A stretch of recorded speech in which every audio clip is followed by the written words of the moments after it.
further ado, you. Laura Browder, everybody. All right. Wow. Thanks, Corey. Thanks. Yeah. Hi guys, my name is Laura. I'm originally from Dallas, and no pressure when they're like, you're trying to be interesting today. It's like, all right, well, what makes me interesting? And I think for me, it's everything that's happened to me since I've been in LA. So after college, I lived in Australia for 4 years, and then I got asked to come to LA to help start this nonprofit. And when I came out here, someone quickly was like, you should be our volleyball coach. And I was like, that's really random because I've never played volleyball and I don't know the rules. And what is that line on the court? And they're like, no, it's fine, just interview. So I was like, all right, whatever, I needed a job. Next thing you know it, I'm coaching volleyball, 4 kids show up. I'm getting on YouTube every day, learning all the things, learning all the positions.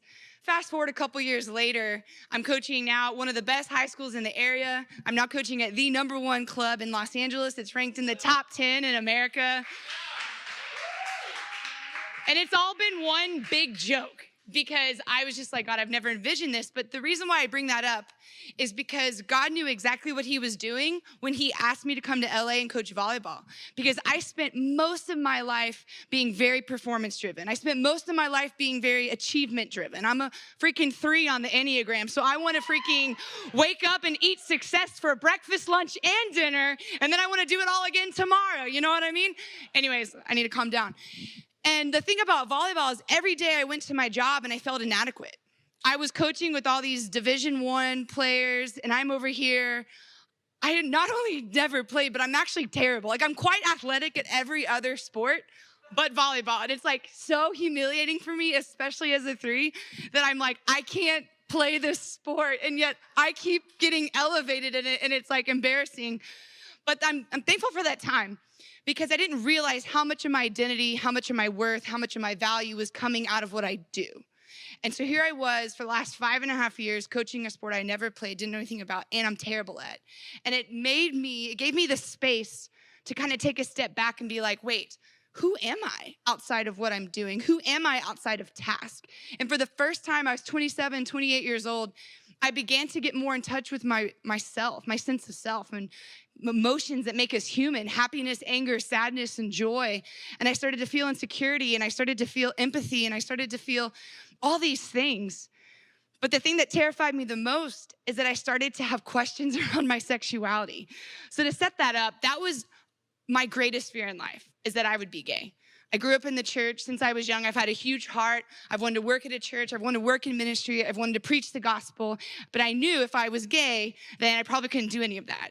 And so anytime I ever felt any kind of attraction or drawn, I learned to cut it off and bury it. And in fact, I had this awesome room that was in a dungeon, locked with a lot of locks, and I had 30-foot ceilings around it that were all cement, and I actually had a moat around it. It's like, that's where I put anything that involved my sexuality.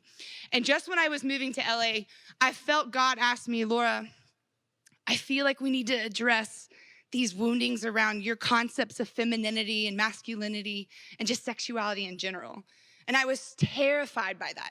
I was terrified because I was that good Christian girl. I was in the word all the time. I renewed my mind. I meditated. I prayed the gay away. I fled from sexual immorality. I didn't put myself in temptation. I was so good at controlling this issue. It would never come to the surface.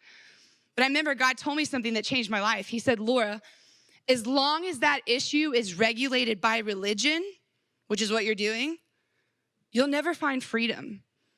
Only my grace is going to heal this. And so I know you're terrified, but I need you to let these walls down and let me touch this. Let me touch this. And I was so scared. I was like, okay, God, I'm 27. I just came from Bible college. I've spent my whole life doing things for you. Please don't ruin this for me, but okay, I'm gonna take it down. Next thing you know, I fell in love with a girl. Dang it. And literally, my worst nightmare was coming true. And it was the beginning of a shame spiral for me. I can't even begin to tell you how disqualified and dirty and just sad I was, because I felt like every vision I had for my life, I had to give it up now. I couldn't do it. I gotta be gay, or I don't know. And just the burden of feeling like I could either love God or be true to myself. And I wasn't sure which one I wanted to give up. And then God just began to take me on this journey. And I'll never forget, I was crying in my room one day, just like processing everything, just like, oh my gosh, I can't believe I allowed myself to do this, like shame spiral. And God spoke this to me, and this also changed my life. He said, Laura, I know right now you are blindsided by this, okay? I get it. However, I have known since day one, that this was gonna happen to you. And even knowing that this was gonna happen, I still put these dreams in your heart. I still put this gifting on your life. I brought people in your life to speak into you and invest in you and get you to a place. Just because you're gay doesn't mean I don't wanna keep using you. And he said, your works never qualified you, so why do they disqualify you now? And that statement for the next 3 years and into 2020 has stuck with me. Because every time I get triggered with shame, and every time I feel like I can't do this, even right now, being on this stage, letting people know that I'm kind of queer a little bit, still figuring it out. If you're cute and you love Jesus, hit me up. Anyways, it's my reminder, but it's like every time I feel like, oh, God's like, no, you were never qualified by your works. Keep going. Keep going.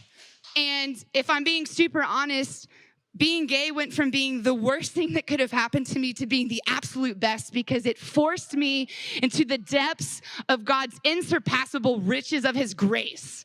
And I got to lay down all the ways that I ever tried to earn God's love or be Christian enough. Because that's the thing, is when we're wounded, we don't do these things so that God loves us more. We do these things so that we can be loved by God. And God was like, you've heard this verse your whole life, Ephesians 2, that talks about it's by grace you've been saved through faith, not from your works, and yet here you are, and you're 30 years old, and you're finally experiencing it. You are a product of grace. It has never come from what you do. I need you to keep going, and I love you as is.